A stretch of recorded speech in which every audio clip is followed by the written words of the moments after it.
Di dunia yang kita tinggali, ada nama-nama yang tabu untuk diucapkan.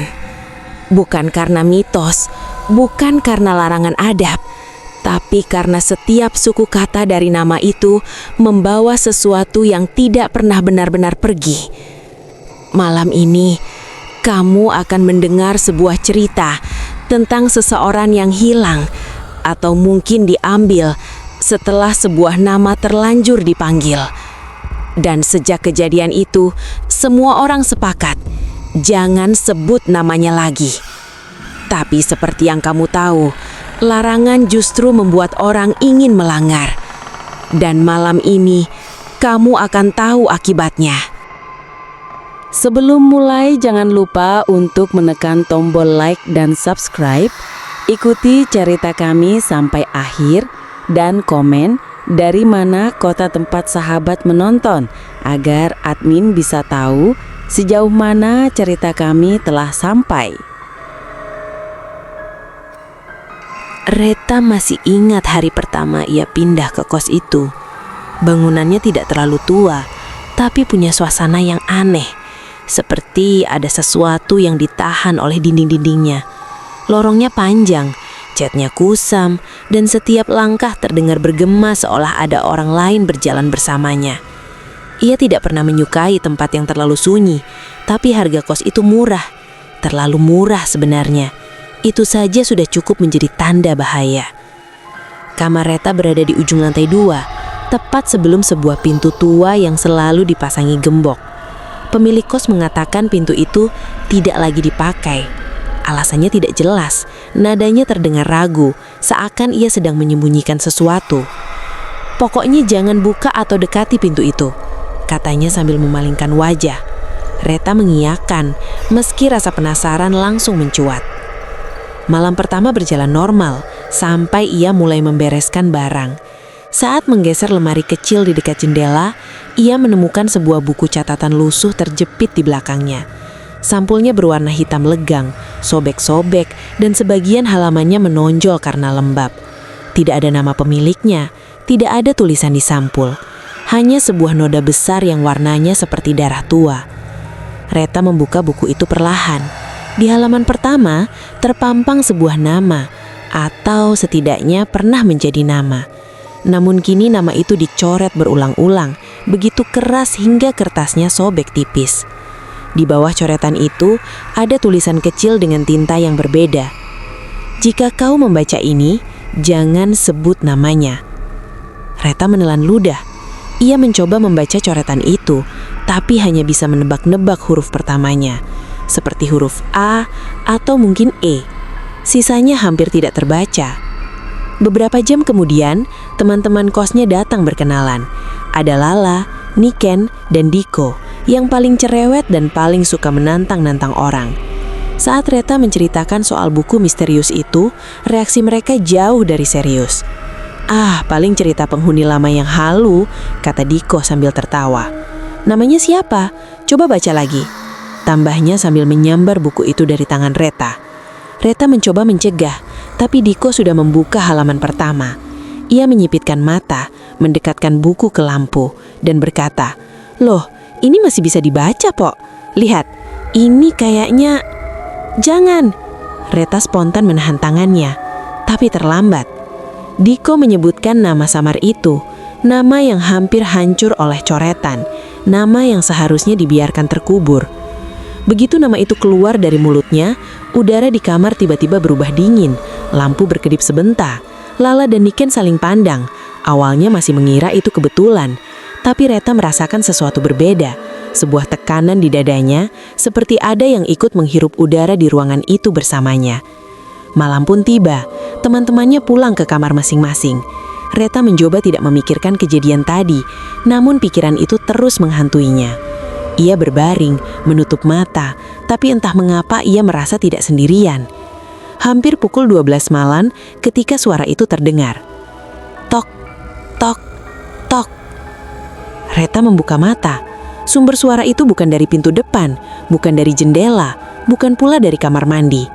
Ketukan itu datang dari pintu yang tidak ada. Tepat dari arah dinding sebelah lemari, tempat ia menemukan buku itu. Ketukan itu pelan, teratur, seperti seseorang yang sabar, menunggu dipanggil lagi. Reta tidak berani bergerak, nafasnya memburu, tubuhnya membeku. Dan ketika ia mencoba memanggil nama Tuhan, lidahnya seperti kaku, tak mau bergerak. Di luar kamar, suara langkah pelan terdengar, menjauh, lalu kembali mendekat. Seperti ada seseorang berjalan di lorong, padahal semua pintu sudah terkunci. Ketukan itu kembali. Tok, tok, tok. Dan Reta akhirnya sadar satu hal. Nama itu tidak hanya tabu untuk disebut. Nama itu sedang mencari siapa yang mengucapkannya. Reta tidak tidur malam itu. Ketukan dari dinding, pintu tak terlihat itu berlangsung hampir 1 jam. Pelan, teratur, seolah ada seseorang yang mengetahui ritme nafasnya dan menyesuaikan diri dengannya. Baru ketika azan subuh terdengar, suara itu menghilang. Bukan meredup, tapi benar-benar hilang, seperti tidak pernah ada. Paginya, Reta bangun dengan kepala berat. Matanya merah karena tidak tidur, dan perasaannya campur aduk antara takut dan ragu. Ia sempat berpikir mungkin dirinya berhalusinasi. Namun saat ia melirik ke dinding itu, ada sesuatu yang membuat bulu kuduknya berdiri. Di permukaan cat yang semalam bersih, kini terlihat bekas goresan, seperti ada kuku yang digoreskan berulang-ulang. Tidak panjang, tapi jelas. Reta mendekat, mengangkat tangan untuk menyentuhnya dan langsung menarik tangan kembali. Goresannya masih hangat. Ia buru-buru keluar kamar. Di dapur kos, ia bertemu Diko yang sedang membuat mie instan sambil bersiul. "Pagi, Ret, udah baca buku hantumu lagi," katanya bercanda. Reta berniat menegurnya tapi menahan diri. Ada sesuatu yang berbeda dari wajah Diko. Ia tampak pucat, kantung matanya gelap, dan pandangannya agak kosong. "Koh, semalam dengar sesuatu nggak?" tanya Reta hati-hati. "Dengar apa?" jawab Diko datar, tanpa menoleh. "Aku tidur nyenyak." Reta diam, ia tidak percaya. Siang harinya, Reta kembali ke kampus berharap suasana ramai bisa menenangkan pikirannya. Tapi sepanjang perjalanan, ia merasa ada yang mengikutinya dari belakang. Ia menoleh beberapa kali namun tak melihat siapapun. Namun setiap kali ia percepat langkah, suara langkah itu ikut mempercepat. Setiap kali ia berhenti, suara itu pun berhenti. Ia menoleh ke kaca jendela minimarket saat lewat. Di sana, ia melihat pantulan dirinya, dan di belakangnya bayangan seseorang berdiri. Tinggi, kurus, kepalanya menunduk. Reta langsung spontan menoleh ke belakang, dan jalanan kosong. Begitu kembali melihat pantulan kaca, bayangan itu sudah hilang. Ia pulang dengan tangan gemetar. Malam kedua lebih buruk daripada malam pertama. Pukul 2.13, ia terbangun tanpa alasan. Tepat pada menit itu, lampu kamar berkedip, udara mendingin drastis, dan cermin di depan ranjangnya mulai berembun. Reta menahan nafas ketika tulisan perlahan muncul di permukaan kaca, seolah ada jari yang menulis dari sisi lain. "1 sudah memanggilku." Jari-jari Reta gemetar hebat. Ia tidak berani bangun, ia tidak berani mendekati cermin. Tiba-tiba terdengar suara dari luar kamarnya. Langkah kaki seseorang berlari di lorong. Bukan lari panik, larinya ringan seperti anak kecil yang sedang bermain petak umpet. Langkah itu berhenti tepat di depan pintu kamarnya. Lalu, tok, tok, tok, tok, tok. Ketukan cepat, tidak seperti semalam. Ini bukan ketukan orang yang menunggu. Ini ketukan seseorang yang tahu sudah menemukan pintu yang benar. Tapi, yang membuat jantung Reta berhenti berdetak adalah suara berikutnya. Seseorang berbisik dari balik pintu. Suaranya serak dan berlapis-lapis. "Buka, buka." Reta menutup telinganya. Ia memejamkan mata, ia membaca doa apapun yang ia ingat. Ketukan itu semakin kencang, semakin tidak sabar. Lalu, hening. Sosok itu pergi atau sedang berdiri diam, menunggu. Pagi datang dengan cepat setelah itu. Ketika Reta keluar kamar, ia tidak melihat siapapun di lorong. Tapi ia melihat pintu kamar Diko terbuka setengah. Tidak ada suara dari dalam. Ia mengetuk pelan. "Koh, kau di dalam?" Tidak ada jawaban. Reta mendorong pintu perlahan. Kamarnya berantakan, isi lemarinya terjatuh, tirai jendela sobek, seakan seseorang mencengkramnya dengan kasar. Tidak ada Diko, hanya satu hal yang tertinggal di lantai.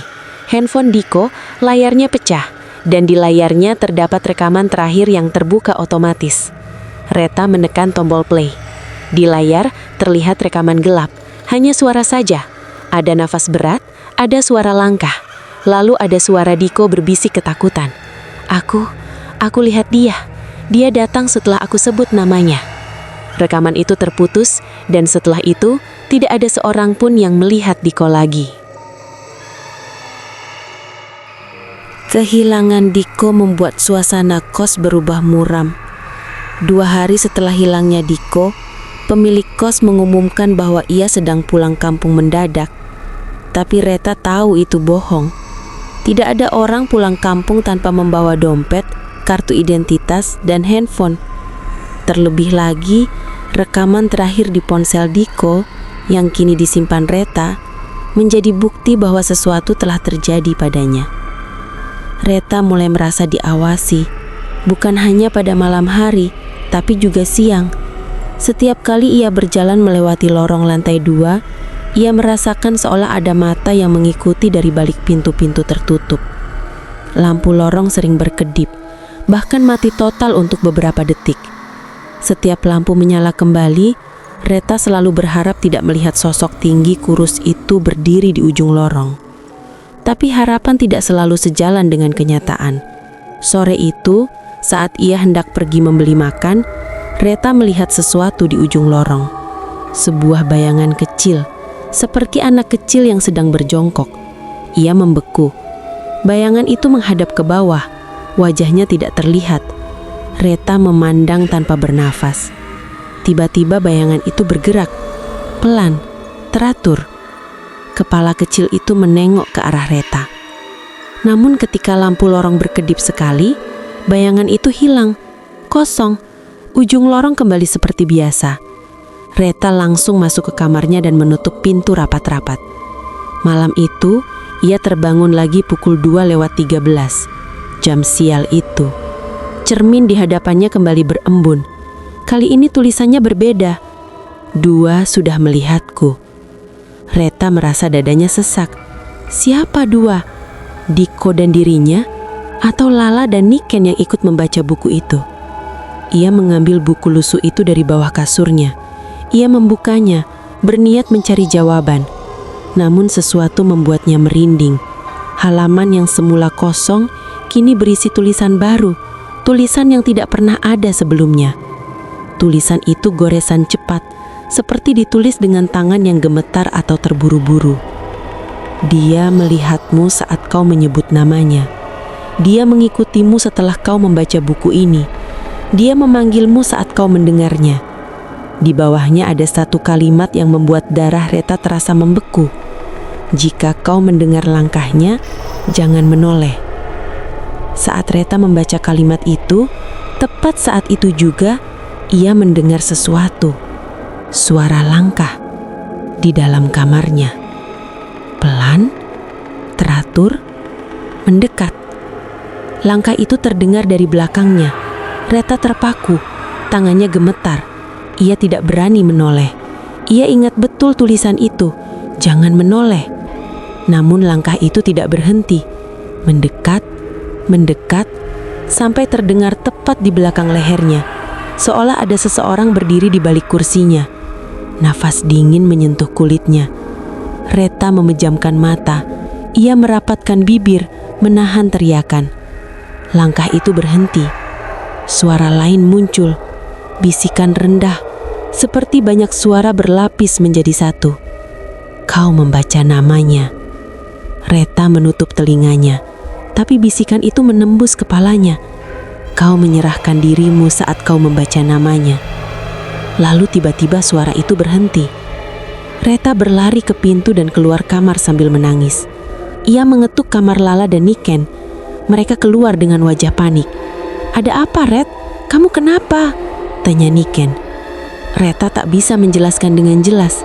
Ia hanya berulang kali mengatakan bahwa ia tidak bisa berada sendirian. Akhirnya mereka tidur bertiga di kamar Niken malam itu. Namun meski tertidur, Reta tidak benar-benar merasa aman. Dalam gelap, Ia mendengar suara langkah lain, tapi kali ini tidak berasal dari kamar. Langkah itu berlari-lari ringan di lorong. Lala dan Niken tidak mendengar apa-apa, hanya Reta. Saat ia mencoba tidur, pintu kamar Niken bergetar perlahan. Tidak keras, tidak seperti ingin dibuka, tapi seperti ada sesuatu yang menempelkan wajahnya di balik pintu. Mendengarkan, menunggu seseorang menyebut nama itu sekali lagi. Pagi berikutnya, Reta memutuskan satu hal. Ia tak bisa lagi tinggal diam. Ia harus mencari tahu kebenaran tentang nama itu, apapun risikonya. Ia sudah kehilangan Diko, suara langkah-langkah tak terlihat terus memburunya, dan tulisan misterius di buku itu semakin sering muncul. Jika ia tidak mencari jawabannya, ia yakin ia akan menjadi korban berikutnya. Ia mulai dengan pertanyaan paling dasar. Siapa pemilik kamar terkunci di ujung lorong? Pemilik kos menolak bicara ketika ditanya. Wajahnya pucat, nadanya bergetar. Kamar itu bukan untuk dibuka. Tidak ada orang tinggal di sana, katanya sambil berjalan pergi cepat seolah takut berlama-lama membahasnya. Tapi Reta justru semakin yakin kamar itu menyimpan sesuatu. Lala kemudian menceritakan sesuatu yang ia dengar dari penghuni lama yang sempat tinggal sebelum mereka. Katanya dulu ada yang tinggal di kamar itu, cowok, tapi dia hilang mendadak. Setelah itu kamarnya dikunci, ujar Lala hati-hati. Nama cowok itu juga hilang dari catatan penghuni kos. Tidak ada arsip, tidak ada foto, bahkan tidak ada rumor jelas. Hanya cerita samar bahwa ia hilang setelah memanggil sesuatu. Reta segera mencari mantan penghuni kos yang pernah tinggal sezaman dengan lelaki yang hilang itu. Setelah bertanya pada banyak orang, ia menemukan satu yang bersedia bicara. Seorang perempuan berusia sekitar 30 tahun bernama Maya. Maya tampak ketakutan begitu mendengar Reta menyebut buku hitam lusuh dan nama yang dicoret. Ia meminta bertemu di luar kos, di sebuah warung kecil dekat gang. Jadi buku itu muncul lagi, bisik Maya pelan. Aku kira sudah dibakar. Buku itu milik siapa?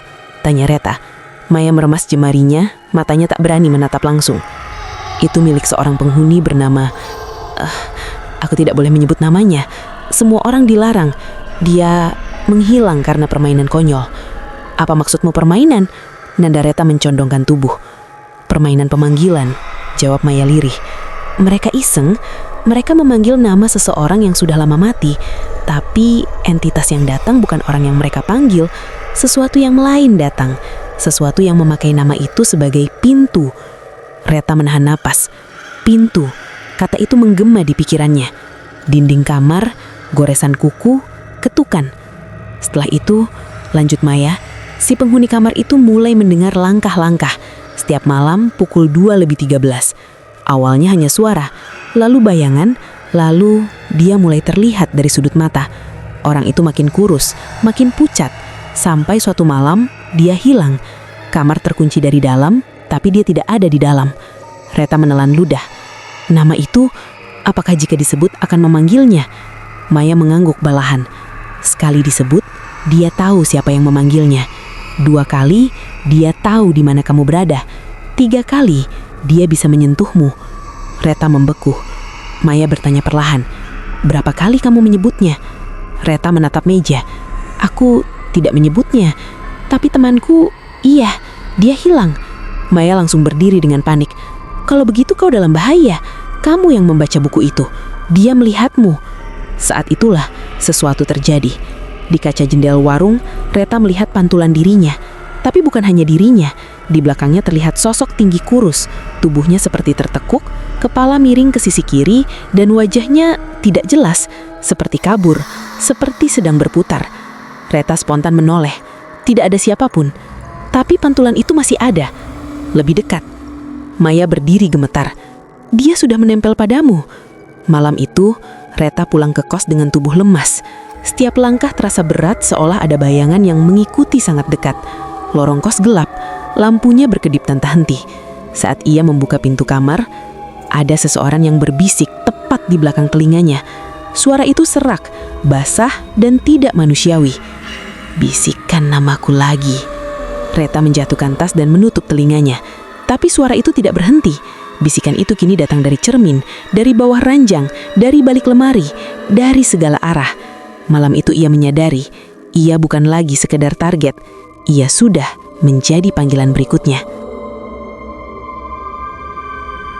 Malam itu, Reta tidak sanggup lagi menutup mata. Kamar yang selama ini menjadi tempat tinggalnya, kini berubah menjadi perangkap.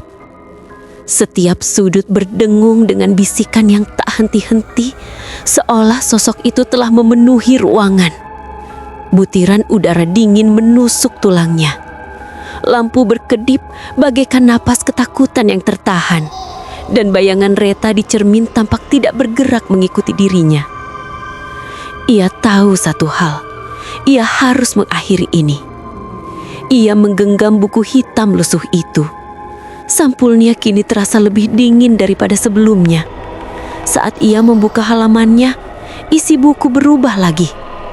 Kini setiap halaman dipenuhi satu kalimat yang sama, tertulis berkali-kali dengan goresan tinta kacau. Kembalikan namanya. Reta tidak paham maksudnya. Namun buku itu terasa seperti memaksa, mendesaknya untuk melakukan sesuatu yang berbahaya. Pukul 2.13 datang lagi. Angka sial, dingin menyergap, cermin berembun, dan tulisan baru muncul. Masuk ke kamarku. Kamarnya? Kamar siapa? Dalam sekejap, Reta tahu jawabannya. Kamar terkunci di ujung lorong. Tubuhnya gemetar saat ia melangkah keluar kamar. Lorong gelap, hening, tidak ada suara manusia. Tapi ada jejak langkah yang samar menuju kamar terlarang, seolah baru saja dilewati. Ia mengikuti jejak itu. Setiap langkah membuat lorong terasa semakin panjang. Lampu-lampu redup memantulkan bayangan sosok tinggi melengkung di dinding. Entah bayangannya sendiri atau sesuatu yang berdiri tepat di belakangnya. Akhirnya, ia sampai di depan pintu terkunci. Gemboknya berkarat, tetapi ketika Reta menyentuhnya, klik. Gembok itu jatuh sendiri, seolah membukakan pintu. Reta menelan ludah. Ia mendorong pintu perlahan. Aroma lembab, busuk, seperti kain lama yang membusuk, menyambutnya. Ruangan itu kosong.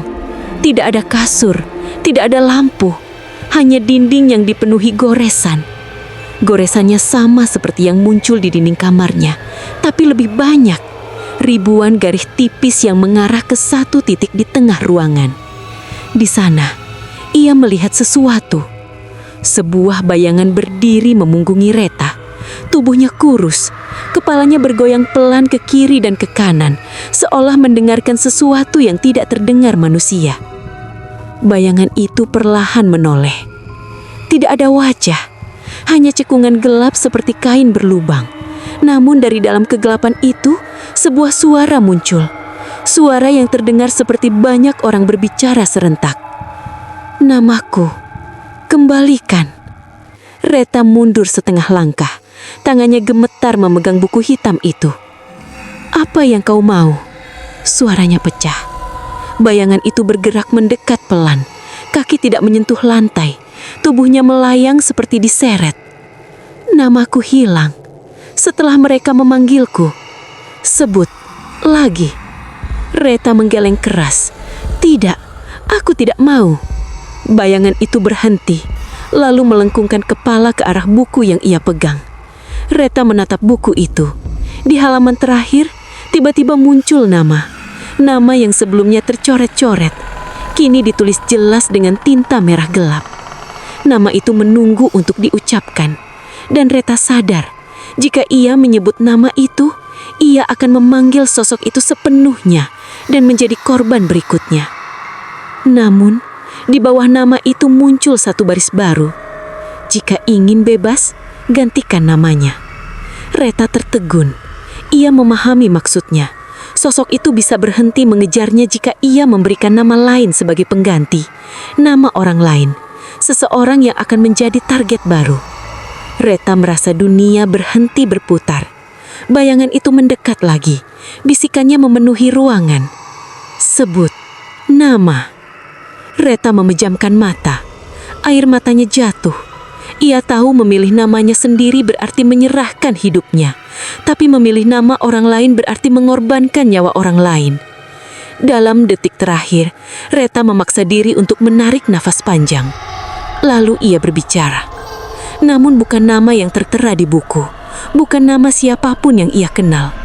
Ia menyebut nama yang tidak pernah ada, nama yang ia ciptakan sendiri. Seketika ruangan bergetar hebat. Bayangan itu berhenti bergerak. Tubuhnya melengkung, kepalanya terangkat tinggi seolah menjerit tanpa suara. Dinding-dinding retak, lampu lorong pecah. Lalu, hening. Bayangan itu lenyap. Buku hitam di tangan Reta terbakar perlahan, menjadi abu tanpa panas. Di halaman terakhir, yang seharusnya kosong, tertulis satu kalimat yang membuat lututnya lemas. Nama baru diterima. Reta terjatuh, menangis lega. Ia pikir semuanya selesai. Namun saat ia bangkit dan melangkah keluar kamar, ia melihat pantulannya di kaca jendela lorong. Pantulannya tersenyum, tapi ia sendiri tidak. Dan di cermin itu, di belakangnya, muncul tulisan berembun. Kau memberikan namanya, kini kau penjaganya. Cerita tidak berakhir, hanya berganti penjaga. Malam ini, kisah kita berakhir. Tapi teror mungkin baru saja dimulai. Jika kalian ingin terus mendengar kisah-kisah horor lain, jangan lupa like, subscribe, dan tinggalkan komentar tentang bagian mana yang paling membuat kalian merinding. Sampai jumpa di kisah selanjutnya. Jika kalian masih berani mendengarnya.